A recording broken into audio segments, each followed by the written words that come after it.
नमस्कार. मार्केट मराठीमध्ये मी अजय तुमचं सर्वांचं हार्दिक स्वागत करतो. आपण म्हणून निफ्टी बँक निफ्टीसाठीचं विश्लेषण. ठीक आहे.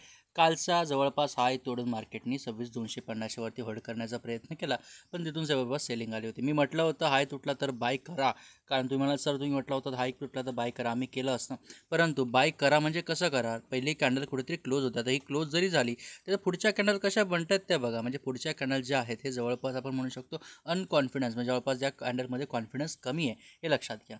जवळपास म्हणू शकतो त्या लेवलच्या कॅन्डल इथे 3 बघायला मिळालं आणि त्याच्यानंतर मार्केट खाली आलं. जर थोडंफार टेक्निकलचा सहारा घेतला असाल तर लक्षात घ्या, इथे RSI जे होतं हे कितीच्या वरती होतं, 80च्या वरती होतं. आणि इथे बघा RSI आज जवळपास हाय जो बनवला तेव्हा किती एक जवळपास 80च्या आसपासच होतं. जवळपास काय हा इथे एक डायव्हर्जन्स बघायला मिळाला होता आणि तिथून मार्केट लोअर हायस लोअर लोज बनून थोडंफार खाली, म्हणजे थोडक्यात काय सेलिंगमध्ये बघायला मिळालं हे लक्षात असू द्या. ठीक आहे. मग थोडक्यात काय टेक्निकलचा सुद्धा सहारा घेणं तेवढंच गरजेचं आहे. ठीक आहे. सो आजची जवळपास आपण म्हणू शकतो ट्रेडिंग व्यवस्थित झाली आहे का, तुम्ही जर प्रॉफिट कमावला असाल तर सांगू शकता. ठीक आहे. आपण थेट जा डेली टाईम फ्रेमवरती, आणि डेलीवरती आलं होती समजेल एक चांगली रेड कॅन्डल बघायला मिळाली, एक चांगली पॉज कॅन्डल जवळपास बघायला मिळालेली आहे. आणि इथून थेट जाऊया विकलीवरती. आता विकलीवरती आलेला तुम्हाला समजेल मी का म्हटलं विकलीवरती. कारण याचं एकच आहे की आपण पाहतोय वीकली अनालिसिस. ठीक आहे. या करंट वीकमध्ये काय बघू शकतो, लक्षात घ्या, एक मोठ्या पॉज नंतर एक मोठी मोमेंटम झालेली आहे. आणि ही मोठी मोमेंटम जी आहे ही तेवढी सक्षमपणे आपल्याला बघायला मिळाली आहे गेल्या 2 आठवड्यामध्ये. 25,400 किंवा 25,300 वरून मार्केट थेट 26,200ची मजल मार्केटने गाठलेली आहे हे लक्षात असते. मग जवळपास काय एक चांगली मोठी मुवमेंट बघायला मिळाली. पण ह्या आठवड्यात काय विचार करू शकतो, ह्या आठवड्यात विचार करू शकतो की ही जी कॅन्डल आहे जी या आठवड्याची आहे, या आठवड्याची ह्या कॅन्डलचा हाय आणि लो सर्वात महत्त्वाचं आहे लक्षात असते. म्हणजे जवळपास काय थोडक्यात काय जर ह्या रेंजमध्ये राहिलं तर थोडंफार एक काही पॉज कॅन्डल बनणं गरजेचं आहे किंवा शक्यता या आठवड्यात, म्हणजे जवळपास काय या आठवड्यात मार्केट थोडंफार रेस्ट घेऊ शकतं 2 आठवड्या मुवमेंटनंतर हे लक्षात असू द्या. थोडाफार मार्केट पुलबॅकमध्ये येईल, खाली गेल, थोडाफार वॉलटाईल राहील, पण ह्या रेंजमध्ये राहताना बघायला मिळू शकतं ही शक्यता आहे हे लक्षात असू द्या. परंतु जर हाय तोडून जर जाण्याचा प्रयत्न करत असेल तर 26,500च्या आसपास कुठेतरी जाण्याचा प्रयत्न करेन, त्या लेवलच्या आसपास. इव्हन 26,500च्या वरती 26,700 किंवा 26,800पर्यंत सुद्धा मार्केट जाताना बघायला मिळू शकतं हे लक्षात असू दे. या आठवड्यामध्ये जर सपोर्ट रेंजेस म्हटल्या तर कुठल्या असतील, सगळ्यात मोठी सपोर्ट रेंज असणार आहे या आठवड्यात ती म्हणजे 25,800 ही लक्षात असू द्या मित्रांनो. त्याच्यावरती असणारं सपोर्ट रेंज 26,000, त्याच्यावरती असणार आहे आता करंटमध्ये 26,100 जी आता लेटेस्ट आहे आणि ज्याच्यावरती होल्ड करण्याचा प्रयत्न करते ती दोन्ही द्विविध मनस्थितीत आहे, ती म्हणजे 26,200ची लेवल, ती म्हणजे ह्या लेवलच्या आसपास. आणि थेट रिजेक्शन झोन म्हटलं तर 26,500, 26,800 आणि त्याचबरोबर आपण 26,400 सुद्धा एक ॲड करू शकतो. एक काम करूया, आजच्या जवळपास काय ह्या आठवड्याचा हाय आणि ह्या आठवड्याचा लो जो आहे हा व्यवस्थित मार्क करून घेऊया. इथून थेट जा डेली टाईम फ्रेमवरती. आता डेलीवरती आल्यानंतर तुम्हाला समजेल की जी कॅन्डल आहे ह्या कॅन्डलनी काय केलं आहे. जवळपास काल म्हटलं होतं वेट पॉज आणि मग जवळपास रिझ्यूम ह्या लेवलची मुवमेंट आपल्याला बघायला मिळाली. ठीक आहे. जवळपास काय इथे बघा हा जवळपास वेटिंग केला होता मार्केट ह्या लेवलच्या आसपास, आणि थोडाफार थोडक्यात काय ह्या मुवमेंटसाठी थोडाफार इथे वेट करावा लागला असता. 3 दिवस जवळपास होतं रेंज बाउंड. आता हे रेंज बाउंड सहसा तसं नव्हतं, थोडाफार एक म्हणू शकता 2 कॅन्डल्स एकामेकांसाठी होत्या जवळपास हे असं, आणि त्याच्यानंतर हा एक मोठा ब्रेकआउट जो मुवमेंट आपल्याला बघायला मिळालेली आहे हे लक्षात असू द्या. त्याचबरोबर आजचा दिवसाचं म्हटलं तर थोडंफार एक रिजेक्शन बघायला मिळालं टॉपपासून, आणि थोडंफार एक निगेटिव्ह कॅन्डल बघायला मिळाली आहे लक्षात घ्या. आता म्हटलं होतं एका कॅन्डलच्या आतमध्ये ट्रेड होईल. एका कॅन्डलच्या आतमध्ये ट्रेड कसा करायचा हे सुद्धा आपण पाहणार आहोत. 26,150 नाही, आपण रेंज पकडायची 26,100. मार्केट जर 26,100च्या खाली जरी आठवड्यात तुम्हाला बघायला मिळत असेल तर ह्याच्या खाली कुठेतरी तुम्ही पुट ऑप्शन बाय करण्याचा प्रयत्न करू शकता. किती 26,000चा टार्गेट घ्या, एक चांगला सपोर्ट रेंज, आणि इथून जे आलं तर जास्तीत जास्त परत एकदा आपण म्हणजे थोडक्यात काय या 3 कॅन्डलच्या या कॅटेगरीत येऊ शकतं. जर खाली आलं तर हे लक्षात असू द्या 26,100च्या खाली. मग थोडक्यात काय ही जी रेंज आहे थोडाफार एवढा प्रॉफिट काढण्याचा प्रयत्न करू शकता. ठीक आहे. परंतु ही जर मोठी सपोर्ट रेंज आहे ही जर तुटली, कारण ती सपोर्ट रेंज होती जी आधी रिजेक्शन होती जी 3 वेळा तोडण्याचा प्रयत्न केला आणि मार्केट इथे जवळपास असफल राहिलं, ते शेवटी हा इथे ब्रेकआउट बघायला मिळाला म्हणूनही मोठी कॅन्डल आहे. ही सपोर्ट घेण्याचा प्रयत्न करणार, पण ते तुटले तर परत एकदा तुम्हाला 25,950 असू देत किंवा 25,900पर्यंत मार्केट खाली येताना मित्रांनो बघायला मिळू शकतं हे लक्षात असू द्या.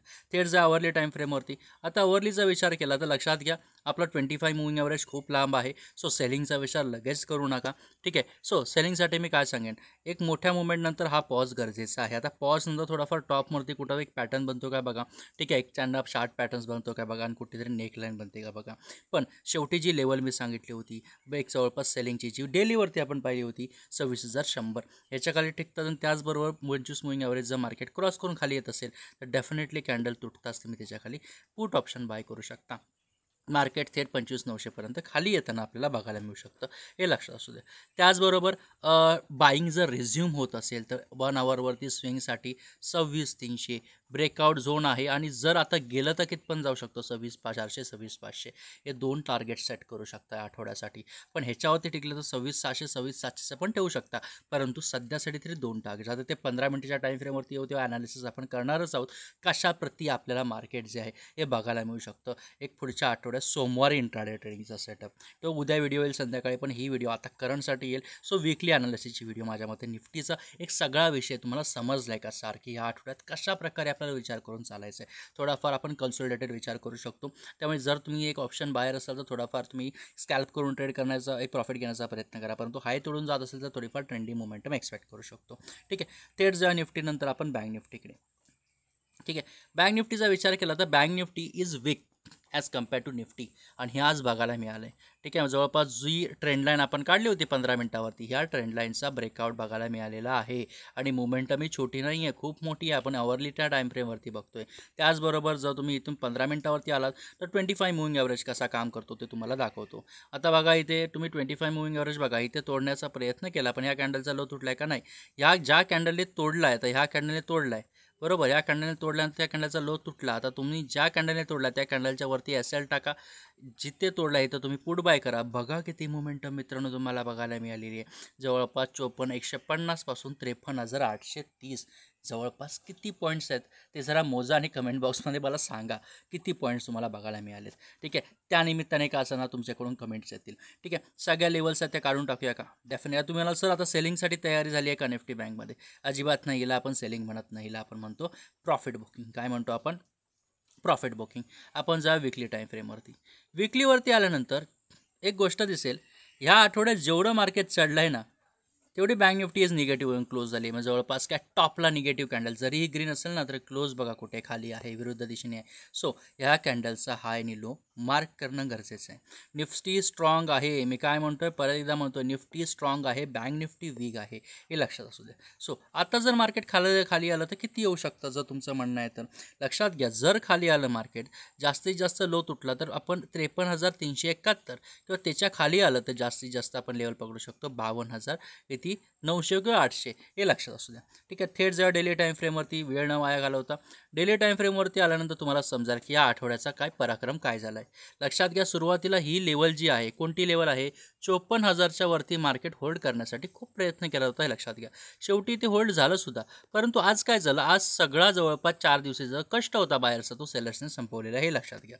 त्यानंतर मार्केट एका रेंज बाउंडमध्ये राहिलेला. आता करंटचं म्हटलं तर लक्षात घ्या ती रेंज बाउंड रेंज ही आहे 53,800 किंवा ते जवळपास आपण म्हणू शकतो 54,500 या रेंजमध्ये मार्केट साईडवेज ट्रेड होत आहे, हे लक्षात असू. त्यामुळे जर ब्रेकआउटची गरज असेल तर लक्षात घ्या जर लो तुटत असेल ते नेक लाईन असणं आपली जी असणार आहे 53,800ची आणि ह्याच्याखाली मार्केट टिकतात 53,500 53,200 53,000 इथपर्यंत तरी मार्केट खाली येताना बघायला मिळू शकतं या आठवड्यात. परंतु जर ही लेवल जी आहे 53,800ची जी एक चांगली सपोर्ट आहे, जी नेकलाईन आहे, ती जर होल्ड केली आणि चांगली पॉझिटिव्ह झाली, सोमवारी मार्केट 54,000च्या वरती टिकण्यात यशस्वी ठरलं तर आपल्याला मार्केट जवळपास इथे कुठेतरी चांगली बुलिश मोमेंटम बघायला मिळू शकते किंवा मार्केट परत एकदा ही लेवल तोडण्याला परत जाऊ शकतं. ती लेवल कोणती आहे 54,500ची लेवल जिथून ज्याच्या आसपास आज मार्केटनी सेलिंग आपल्याला दिलेली आहे, हे लक्षात असू द्या. आता अवरलीवरती आल्यानंतर स्कॅल्पचा विचार म्हटला तर लक्षात घ्या रेंज जी आहे बाईंग रेंज असेल स्कॅल्पसाठी, सरळ सांगायचं असेल बाईंग रेंज असणार आहे ती म्हणजे 54,000च्या वरती मार्केट टिकताच तुम्ही स्विंग करू शकता किंवा सेफमध्ये करायचं असेल तर 54,200 आणि सेलिंगची रेंज आपली असणार आहे 53,700च्या खाली टिकताच तुम्ही सेल करा, हे लक्षात असू द्या. समजलं आहे का स्विंगचं ॲनालिसिस, निफ्टी बँक निफ्टीचं ॲनालिसिस, ते सुद्धा आपण वीकली टाईम सेटसाठी आणि ह्या आठवड्याचा पूर्ण सेटअप समजलं असेल तर लाईक कमेंट चॅनलला सबस्क्राईब करा. खूप सपोर्ट पाहिजे तुमच्याकडून, भेटत नाही आहे, सो पूर्ण मराठी माणसांपर्यंत शेअर करा. इथे तुमची मी आता रजा घेतोय. धन्यवाद.